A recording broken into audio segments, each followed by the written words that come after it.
పాండవులు వారణావతం బయలుదేరడంతోటే తన పాచిక పారుతోందని సంతోషంగా ఉన్నాడు దుర్యోధనుడు. ఇహపరి చెయ్యవలసినదంతా ముందే ఉన్నది అనుకున్నాడు. అప్పుడు కాని తాను వేసిన ప్రణాళిక పూర్తి కాదు. తనకి నమ్మకమైన వాడు సమర్థుడు, శిల్పి పురోచనుడు అతణ్ణి రహస్యంగా పిలిపించాడు. ఇదిగో పాండవుల్ని వారణావతం పంపిస్తున్నారు. మనకి మంచి అవకాశం దొరికింది. నువ్వు వెంటనే వారికంటే ముందే వెళ్ళిపోవాలి వారణావతం. అక్కడ వారి కోసం ఒక అపూర్వమైన భవంతిని కట్టాలి. నీ నేర్పంతా చూపించాలి. నీకంటే నమ్మకమైన వాడు లేడు నాకు. అందుకనే నిన్ను నియమిస్తున్నాను. ఆయుధశాల పక్కనే లక్క ఇల్లు. రెండవ వాడికి రహస్యంగా తెలియకుండా కట్టాలి. లక్క మద్దిపంక మట్టిలో చేర్చాలి. నెయ్యి నూనె బాగా వేసి కలపాలి. దానితోనే భవనమంతా తయారు కావాలి. విశాలంగా అందంగా ఆకర్షిస్తూ ఉండాలి. లోపలి లక్క బంక కనపడకుండా దట్టంగా సున్నం పూత పుయ్యాలి. పాండవుల్ని అందులో దించి కొన్నాళ్లయ్యాక వారు బాగా ఆదమరిచి ఉన్నప్పుడు మూడవ కంటికి తెలియకుండా ఆ ఇంటికి అగ్గి పెట్టాలి. లక్క ఇంటిలో వాళ్లు కాలి బూడిదై చచ్చాకే చావు కబురు చల్లగా నాకు చేరవేయాలి. తెలిసిందా? వెళ్ళు అంటూ ఆజ్ఞాపించాడు. మరో ముఖ్యమైన మాట, నీకు నాకు తప్ప హరి బ్రహ్మాతులకి కూడా తెలియకూడదు ఈ విషయం. ఇది కనుక సఫలమైనదా?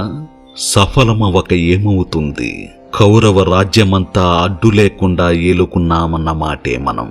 నేను రాజునైతే స్నేహితుడివి నువ్వు మాత్రం ఊరికే పోతావా అన్నాడు దుర్యోధనుడు. వెంటనే వారణావతం వెళ్లి లక్క ఇల్లు ప్రారంభించాడు పురోచనుడు. ప్రయాణానికి సర్వము సిద్ధం చేసుకున్నారు పాండవులు. గాంధారి ధృతరాష్ట్రులకు పాదాభివందనం చేసి సెలవు తీసుకున్నారు.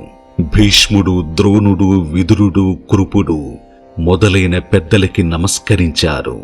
బ్రాహ్మణులకి నమస్కారం చేసి ఆశీస్సులు అందుకున్నారు. ధనుర్బాణాలు చేత ధరించి తల్లి కుంతీదేవితో సహా రథాలెక్కి బయలుదేరారు. పురజనులంతా కన్నీళ్లతో సాగనంపుతున్నారు. శతశృంగం నుంచి వచ్చేసరికి ధర్మరాజుకి 16 భీముడికి 15, అర్జునుడికి 14, నకుల సహాదేవులకి 13. హస్తినాపురం ఉన్న కాలంలో 13 సంవత్సరాలు. ఈ 13 గడిపి తమ మధ్య నుంచి వెళ్ళిపోతుంటే గొల్లు గొల్లుమంటున్నారు ప్రజలు 50 మంది. రథాలు హస్తినాపురం దాటిపోతున్నాయి. పట్టణంలో విచారించని వారంటూ లేరు. అయ్యో, ఏం వచ్చిందని వీళ్ళని పంపేస్తున్నాడు ధృతరాష్ట్రుడు. అన్యాయమని తెలిసినా ఊరుకున్నారెందుకు భీష్ముడు మొదలగు పెద్దలు? తాత తండ్రుల నుండి సంక్రమించిన రాజ్యం ధర్మరాజుని రాజు చెయ్యకపోవడమేమిటి? అధర్మం నిండిపోయింది హస్తినాపురంలో. ఇంకా ఇక్కడ ఏముంది మనకి? పాండవులతోటే మనమును. పదండి, వాళ్ళెక్కడ ఉంటే అక్కడే ఉందామంటూ ఇళ్ళు వాకిళ్ళు వదిలి పాండవులు వెంట పడ్డారు పురజనులు. వారించాడు ధర్మరాజు. మంచి మాటలు చెప్పి శాంతపరిచాడు. తండ్రి మాట వినకపోవటం ధర్మం కాదు మాకు. త్వరలోనే మళ్ళీ తిరిగి వచ్చేస్తాము అంటూ నచ్చచెప్పాడు. అందరూ ఎవరి ఇళ్లకు వాళ్లని పంపించి వేశాడు.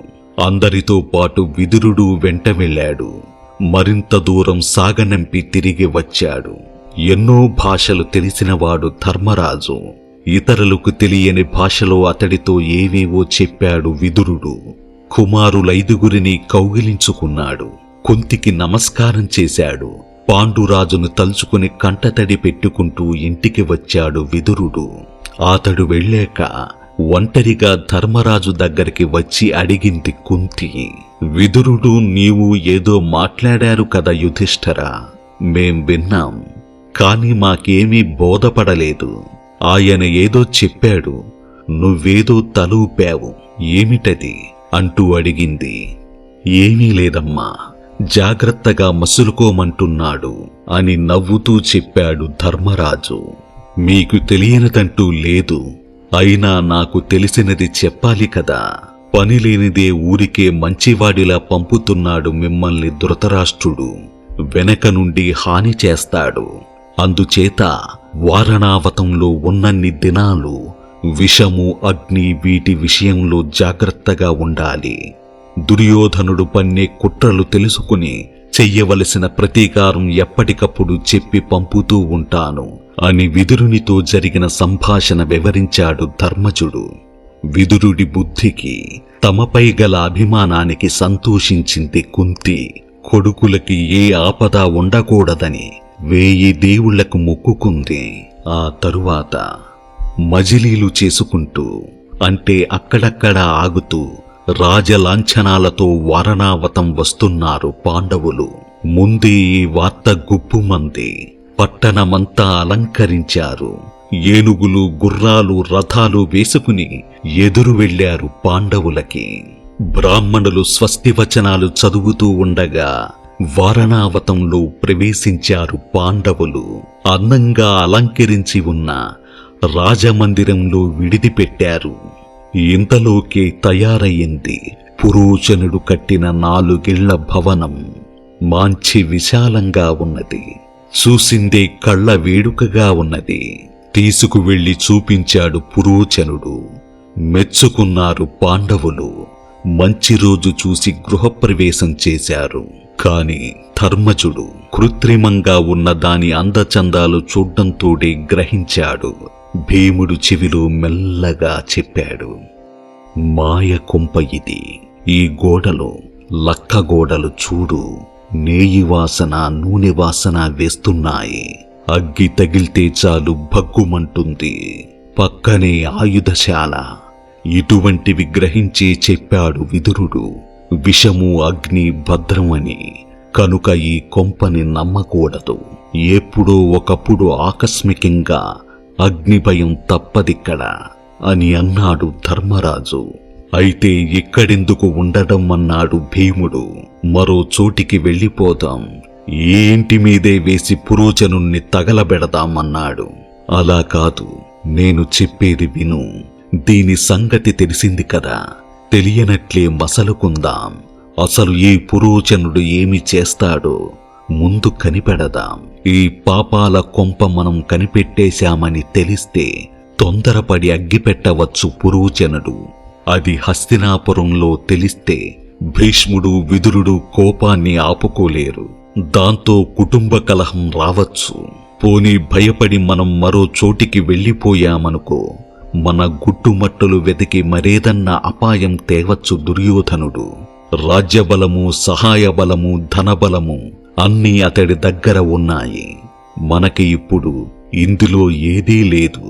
సమయం చూసి మనల్ని నాశనం చెయ్యడమే నీతిగా పెట్టుకున్నాడతడు. అందుకని ఏమీ తెలియనట్లుగానే మసలుకుందాం అని హితవు చెప్పాడు ధర్మరాజు. అలాగే నటించారు పాండవులు. పగలంతా వేటలతో గడిపేవారు. రాత్రిళ్ళు ఆయుధాలు పట్టుకుని అప్రమత్తులుగా ఉండేవారు. లక్క ఇల్లు కనిపెట్టినట్టు పురోచనుడికి ఏమాత్రం తెలియకుండా మసలుకుంటూ ఉండేవారు. అక్కడ దుర్యోధనుడి దురాలోచన యావత్తూ జాగ్రత్తగా కనిపెట్టాడు విదురుడు. తనకి నమ్మకమైన వాణ్ణి, రహస్య మార్గాలు తవ్వటం బాగా తెలిసిన వాణ్ణి, మంచి చాకచక్యమైన వాణ్ణి ఒకణ్ణి జాగ్రత్త చేశాడు. చెప్పవలసినవన్నీ చెప్పి వారణావతం పంపాడు.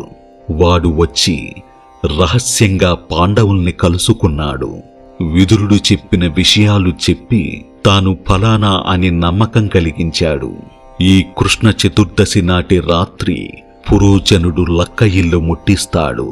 మీరు తప్పించుకుపోవడానికి రహస్య మార్గం తవ్వమని నన్ను పంపారు విదుర మహారాజు అని చెప్పాడు. లక్క ఇంటి నుండి బయటికి పోవటానికి సొరంగ మార్గం తవ్వి చూపించాడు. బాగా పరిశోధించి ఆ సొరంగ మార్గం చక్కగా తెలుసుకున్నాడు భీముడు. దానాలు, ధర్మాలు అన్నీ చేస్తూ 6 మాసాలు వారణావతంలో ఉన్నారు పాండవులు. ఈలోగా పాండవులు గుట్టుమట్టులు తెలుసుకోవడం కోసం ఒక బోయ స్త్రీని ఏర్పాటు చేశాడు పురోచనుడు. ఆమె ఎప్పటికప్పుడు పాండవుల కబుర్లు పురోచనుడికి చారవేస్తూ ఉండేది. ఆ బోయ స్త్రీ దాని 5 కొడుకులు అడవిలోంచి దుంపలు మొదలైనవన్నీ తెచ్చి ఇస్తూ కుంతీదేవి సేవ చేస్తూ కనిపెట్టుకు ఉండేవారు. కృష్ణ చతుర్దశి వచ్చింది. బోయ స్త్రీ ఆమె 5 కొడుకులు నెత్తిన మృత్యువు తాండవమాడుతుంది. తల్లి కొడుకులు మితిమీరిన కళ్ళు తాగారు. లక్క ఇంటి పంచనే ఒళ్ళు మరచి నిద్రపోయారు.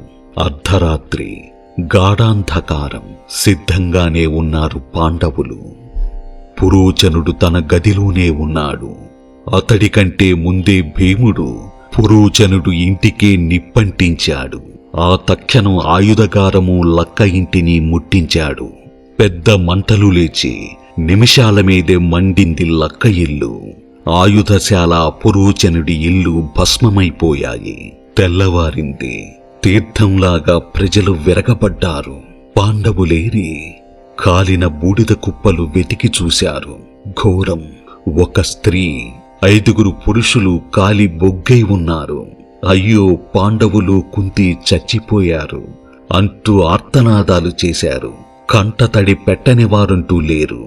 దుర్మార్గుడు దుర్యోధనుడే ఇంత ఘోరానికి కారణం అంటూ దుఃఖించారు. ఈ దారుణ వార్త నిమిషాలపైన హస్తినాపురం చేరింది. ఆ సమయానికి దుర్యోధనుడు, దుశ్శాసనుడు, కర్ణుడు, శకుని మొదలైన వాళ్లతో కొలువులో ఉన్నాడు ధృతరాష్ట్రుడు. పాండవుల మరణ వార్త విని బావురమని ఏడ్చాడు. హస్తినాపురంలో ఆనాడు ఏడవని ఇల్లంటూ లేదు. కుమారులతో కలిసి కుంతికి, పాండవులకి తిలోదకాలు ఇచ్చాడు ధృతరాష్ట్రుడు. పాండవుల చావు కబురు చల్లగా విన్నాడు దుర్యోధనుడు. నమ్మిన మిత్రుడు పురోచనుడు గతించినందుకు మాత్రం దుఃఖపడ్డాడు. లక్క ఇల్లు ముట్టించే ముందే తల్లిని, అన్నదమ్ముల్ని భద్రంగా సొరంగ మార్గంలో చేర్చాడు భీముడు. తమ కుశల వార్త సొరంగం తవ్వే వాడితో చెప్పాడు. మరునాడు బూడిద తొలగించే పనిపైన సొరంగ మార్గం కప్పివచ్చాడు ఆ తవ్వినవాడు. హస్తినాపురం వచ్చి జరిగినదంతా విదురుడికి చెప్పాడు. పాండవులు, కుంతీదేవి క్షేమంగా తప్పుకు వెళ్లారు. బోయది, ఆమె 5 కొడుకులు కాలి చచ్చారు. వాళ్లనే పాండవులు అనుకుంటున్నారు ప్రజలు అని వివరించాడు. సంతోషించాడు విదురుడు. పైకి మాత్రం అందరితో పాటు విచారం నటించాడు. భీముడు నిప్పంటించిన వెంటనే తల్లిని, అన్నదమ్ముల్ని కలుసుకున్నాడు. సొరంగం నుండి అందరూ బయటపడ్డారు. కానీ అక్కడ నిలవకూడదు, పారిపోవాలి, వేగం నడవాలి. చీకటి, నిద్ర, మత్తు. నడవలేకపోతున్నారు కుంతి, ధర్మరాజు తమ్ముళ్ళు. చూశాడు భీముడు. తల్లిని మూపుపైన వేసుకున్నాడు. ధర్మరాజుణ్ణి, అర్జునుణ్ణి భుజాలుపైన ఎక్కించుకున్నాడు. నకుల, సహాదేవుణ్ణి ఒళ్ళో పట్టుకున్నాడు. పరుగు వేగంతో నడుచుకుపోతున్నాడు. రాళ్లని లక్ష్యం లేదు, ముళ్ళని చూడటం లేదు. కటిక చీకటిలో దారిలేని దారిలో పట్టపగలు నడిచినట్టు తోసుకుపోతున్నాడు. ఆ దారిలో అతడికి తగిలిన చెట్టు కింద పడుతోంది. పాదం కింద పడ్డ రాయి పిండవుతుంది. అడ్డంటూ లేనట్లు ఉన్నది భీముడికి. గంగానది దాటి అలా దక్షిణాభిముఖంగా వెళ్లారు పాండవులు. చుక్కలు చూసి దిక్కులు నిశ్చయించుకుంటూ నడిచారు. రాత్రి గడిచింది. పగలంతా నడుస్తూనే ఉన్నారు. ప్రయాణించి గాలి, ఎండ, వెలుగు దూరనంత దట్టమైన కీకారణ్యంలో ప్రవేశించారు. ఆకలి, దాహం. నడవలేని తల్లిని, అన్నదమ్ముల్ని మళ్లీ మోసుకు నడిచాడు భీముడు. సాయంకాలం కావస్తుంది. ఒక మర్రి చెట్టు కింద చల్లటి నీడని అందరినీ దించాడు భీముడు. తను చెట్టుపైకి వెళ్లి నీళ్లు కోసం నలుదిక్కులా చూశాడు. దగ్గరలోనే ఒక చెరువుంది. దిగి వెళ్ళాడు భీముడు. చెరువులో దిగి హాయిగా స్నానం చేశాడు. కడుపు నిండా నీళ్లు తాగాడు. తామరాకులతో దొప్ప కట్టి మంచినీళ్లు పట్టుకువచ్చాడు. ఎడతగిని ప్రయాణంతో అలసిపోయిన సూర్యుడు దిక్కులకి చాచుకున్న కిరణాల చేతులు ముడుచుకుంటూ పడమటి పర్వతం గుహల్లోకి నిదురకి పోతున్నాడు. పొద్దుగూకటంతోటి తమ తమ గూళ్లకు పోతున్నాయి పిట్టలు. పచ్చగడ్డి మేతకని కొండ గుహల్లోంచి పైకి వస్తున్నాయి ఏనుగు మందలు. నీళ్లతో భీముడు వచ్చేసరికి మర్రి చెట్టు కింద తల్లి అన్నదమ్ములు ఒళ్ళు మరచి నిద్రపోతున్నారు. ఉత్తరీయాలు కింద పరుచుకున్నారు. చేతులే తలదిండ్లుగా పెట్టుకున్నారు. చూసి ఎంతో దుఃఖించాడు భీముడు. 3 లోకాలకి ప్రభువు కాదగ్గవాడు అన్నయ్య ఒక బికారిలాగా ఈ కటిక నేలని నిద్రపోతున్నాడు.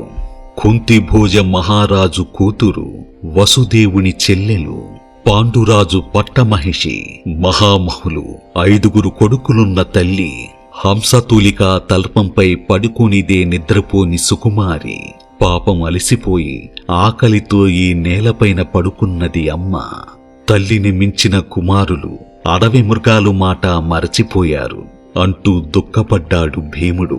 వారికి నిద్రాభంగం కలగకూడదనుకున్నాడు. తెలివి వచ్చాకే నీళ్లు తాగుతారని నిశ్చయించాడు. ఆ పక్కనే నీళ్ల దొప్పల్ని భద్రపరిచాడు. కళ్ళనీళ్లు తుడుచుకున్నాడు. మనస్సులో లేదు భీముడికి. దుర్మార్గుడు ధృతరాష్ట్రుడు కొడుకులతో కుట్ర చేశాడు. మమ్మల్ని వెళ్ళగొట్టాడు. లక్క కొంపలో పెట్టాడు. ఘోరానికి నెట్టుకున్నాడు. బాధ పెట్టే బంధువులతో ఉన్నవాడి కంటే ఊళ్ళో చెట్లులాగా ఒంటరిగా ఉన్నవాడే అదృష్టవంతుడు. ఇలా ఎన్నో భావాలు కలతబెడుతున్నాయి భీముణ్ణి. అంతకంతకీ చీకట్లు దట్టంగా కమ్ముకుంటున్నాయి. దిక్కులు చూస్తూ నుంచున్నాడు భీముడు. కొద్ది దూరంలోనే ఏదో మనుష్యుల కలకలం వినపడింది. దగ్గర ఏదో ఊరు ఉన్నట్లున్నది. వీళ్లు లేచే వరకు జాగ్రత్తగా ఉండాలి అనుకుంటూ కాపలా కాస్తున్నాడు భీముడు.